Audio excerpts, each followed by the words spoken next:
안녕하세요. 반갑습니다. 한국 CS마인드 교육센터 박정민 강사입니다.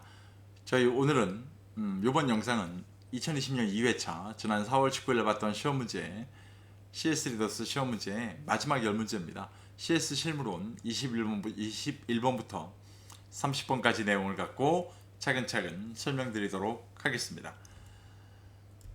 자, 오늘 그럼 21번 문제부터 보도록 하겠습니다.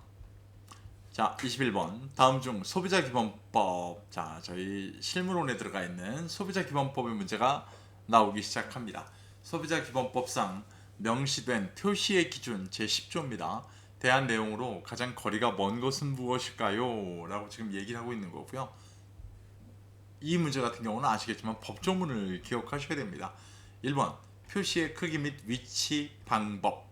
맞을까요? 맞습니다. 2번 사용 방법, 사용, 보관할 때의 주의사항 및 경고사항 맞습니다. 상품명, 용도, 성분, 재질, 성능, 규격, 가격, 용량, 허가번호 및 용역의 내용 맞습니다. 다 체크되고 표시되어야 됩니다.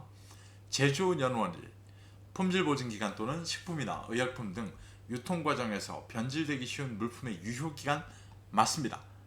5번 물품 등을 제조, 수입 또는 판매하거나 제공한 사업자의 주소 및 전화번호를 제외한 명칭 및 물품의 원산지. 자, 뭐가 잘못됐을까요? 네, 제외가 아니라 포함되어야만 합니다. 저희가 뭐 마트라든가 뭐 어디를 가보셔도 볼 수 있는 거죠. 주소 및 전화번호가 다 포함되어 있습니다. 자, 이거 같은 경우는 아주 간단한 워딩을 바꿈으로써 문제가 나오는 방식이기 때문에 특히나 소비자기본법, 개인정보보호법은 이런 방식일 수밖에 없습니다. 요 관점에 출제되는 관점을 기억하시고 그런 곳에 포커스를 맞춰서 문제 푸시는데 활용을 하시면 도움이 되실 겁니다. 다음 문제 보겠습니다. 다음 중 소비자기본법에 명시된 사업자의 책무 제19조입니다. 사업자의 책무로 가장 올바르지 않은 거.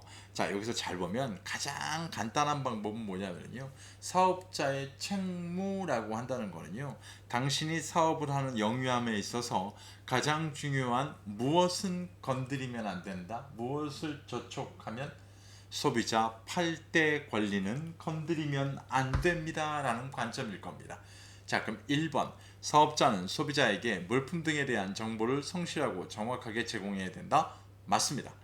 2번 사업자는 소비자의 개인정보가 분실, 도난, 누출, 변조 또는 훼손되지 아니하도록 그 개인정보를 성실하게 취급해야 된다. 맞습니다.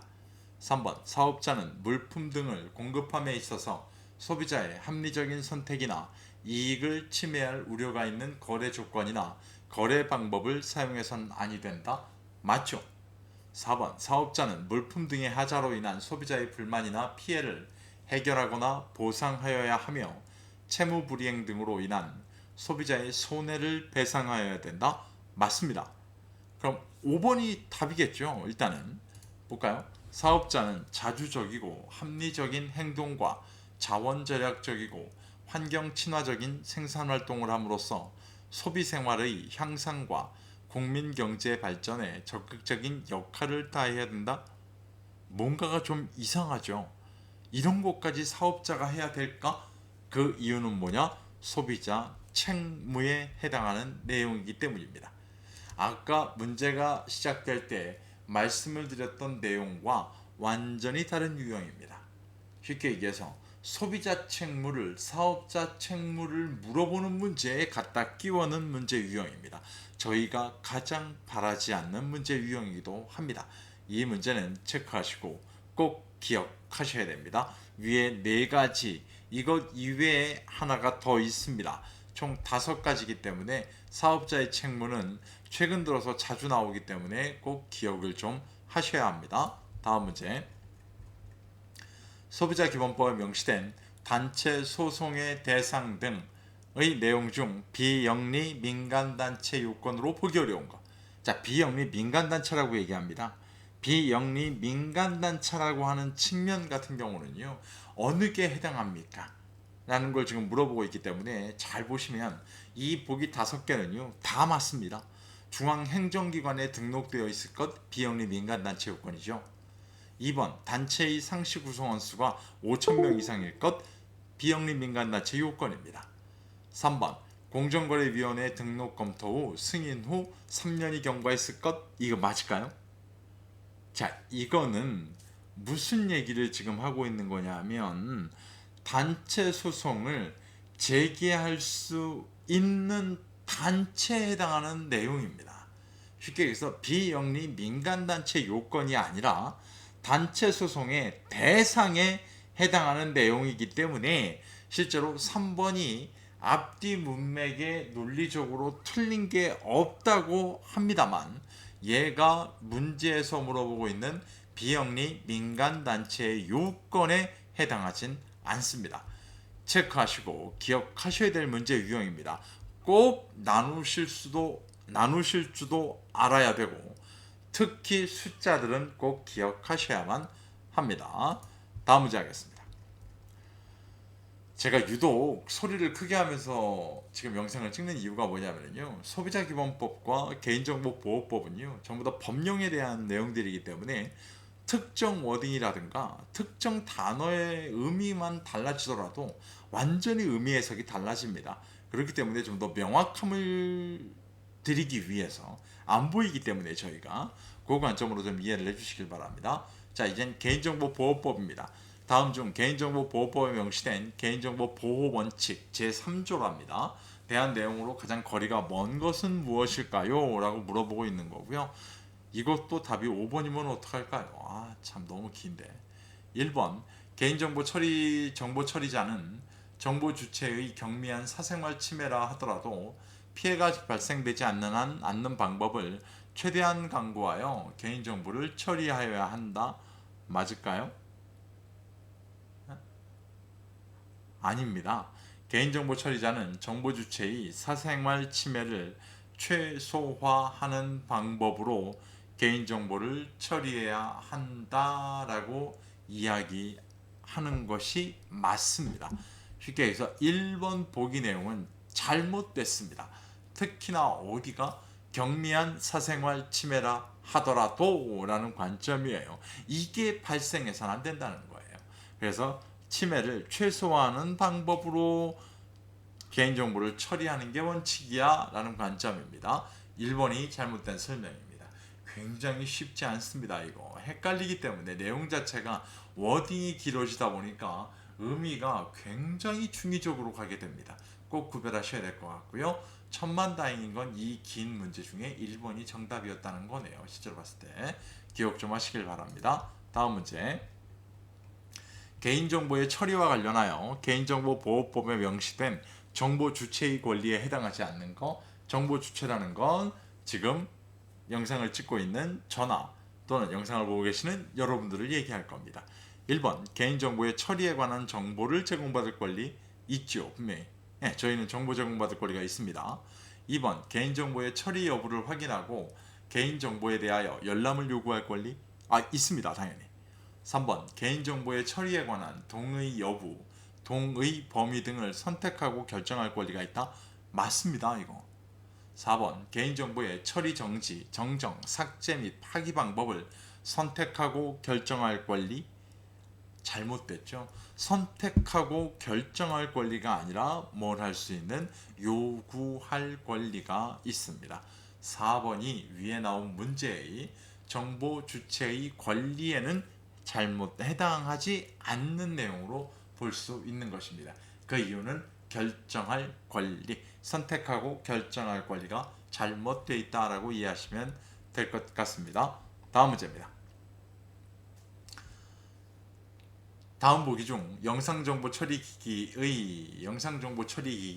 결국 CCTV죠. 저희가 알고 있는 설치 운영 제한에 해당되는 내용을 찾아 모두 선택한 거 뭘까요? 라고 지금 얘기하고 있습니다.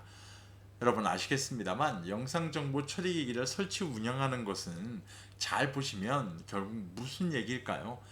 공공의 이익을 위한 겁니다. 공공의 이익을 위한 거고요. 여기에 대한 거를 실제로 보게 되면 이를 제외하고는요 전부 다 뭘 하게 되어 있다?